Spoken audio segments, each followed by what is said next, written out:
Aujourd'hui, nous sommes le 1er février 2026. Nous allons partir dans la région du Pays Basque, Dax, Biarritz et alentour, où je cherche donc à vous montrer les voitures que j'achèterais pour faire de la location de voitures entre particuliers. Donc, comme d'habitude, j'ai présélectionné, sinon j'ai trop d'annonces. Je bosse qu'avec Le Bon Coin dans mes vidéos, beaucoup plus pour mon métier. Mais sinon, ça devient trop compliqué à faire des vidéos. Et donc, à la fin de la vidéo, je vais vous montrer laquelle je choisirai pour faire la location de voitures entre particuliers et pourquoi. Alors, on va partir avec une première Kia Picanto. Alors, petite voiture super fiable, pas chère, pas d'entretien, enfin peu d'entretien parce qu'il n'y a jamais pas d'entretien. On est sur une voiture qui va avoir 100 000 km, qui est de 2015.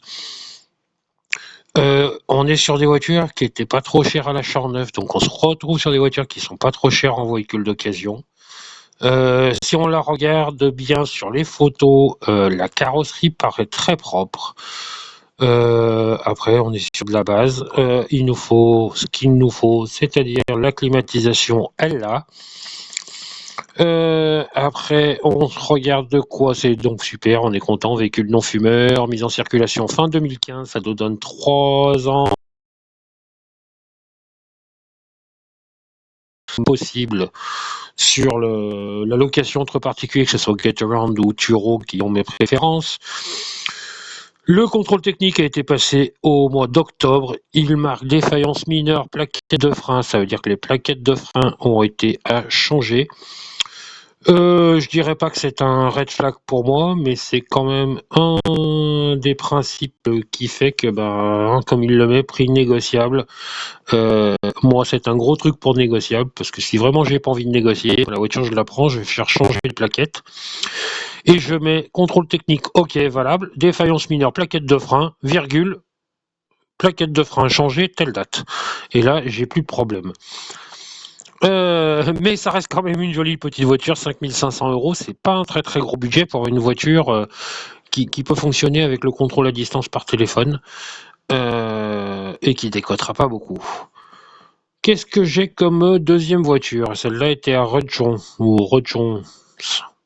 Deuxième voiture. Ah ben, une fois n'est pas coutume, ces derniers temps, je vous mets un petit litre de PureTech à chaque fois dans mes dans mes choix, et pourtant que c'est des moteurs que je déteste, mais à 4900, je déteste pas. En dessous de 6000, je déteste pas. Donc on va regarder, c'est quand même donc une édition fil, c'est une édition plutôt sympa avec le gentaliage bien fini. C'est que j'ai un petit coup de cœur pour la C3 parce que pour moi, pour avoir roulé avec deux C3, une surtout, ça mange pas de pain, ça consomme rien, ça coûte pas cher en entretien, ça coûte pas cher en assurance. Franchement, c'est une voiture tip top et plutôt grande à l'intérieur malgré qu'elle soit une petite voiture. Alors l'avantage de celle-là, c'est une 2016. Et elle n'a pas de kilomètres, elle n'a que même pas 30 000 kilomètres. Bon, on le voit ici, de bombes blanches, non, bombes, ça va mettre sur le phare, mais de petits raccords avec un petit pinceau blanc. Voilà, qu'est-ce qu'on nous marque là-dedans 1,2 litre, c'est une première main, c'est bien. Il y a toutes les factures, le carnet est disponible, en même temps, il doit pas y avoir des masses de factures. Ah, la distribution est à faire. Bon, au moins, à ce prix-là, on le sait. Ça mettra la voiture à 5005 ou avec la possibilité de négocier. Le prix prend en compte, effectivement, le changement par le nouveau propriétaire de la courroie. Au moins, vous saurez quand ça a été fait, comment ça a été fait. Voilà. Mais même si on est à 5005, on est quand même sur un bon achat pour une voiture qui est 2016 et qui n'a que 20, 30, 29 000 km. Donc cette finition avec les roues alliages, avec la climatisation bien sûr, le lecteur CD. Enfin, on est sur une voiture qui est plutôt bien finie, moi ça me plaît bien. Et pourtant j'aime pas le PureTech, vous le savez, j'aime pas prendre de risques. Et dans la location, on n'a pas envie de prendre de risques. Au moins là, on aura la chaîne de distribution toute neuve pour nous. Et franchement, je trouve que même si on rajoute un petit peu de sous, ça fait une très très bonne voiture qui a peu de kilomètres. Qu'est-ce que j'avais sélectionné comme autre voiture? Une voiture que j'aime bien, en fait j'ai que des voitures que j'aime bien, Dacia Sandero, Twingo. Alors Dacia Sandero, 8 000 €. Je crois qu'on est un peu cher. Ah ouais, c'est une 2019, voilà pourquoi. 22 000 km, voilà pourquoi aussi. Donc qu'est-ce qu'ils nous disent? première main, j'aime bien. État quasi parfait. Bon, bah, c'est normal, elle n'est pas neuve non plus, mais quand on regarde les photos, elle est faite, les révisions sont faites, le carnet d'entretien à jour.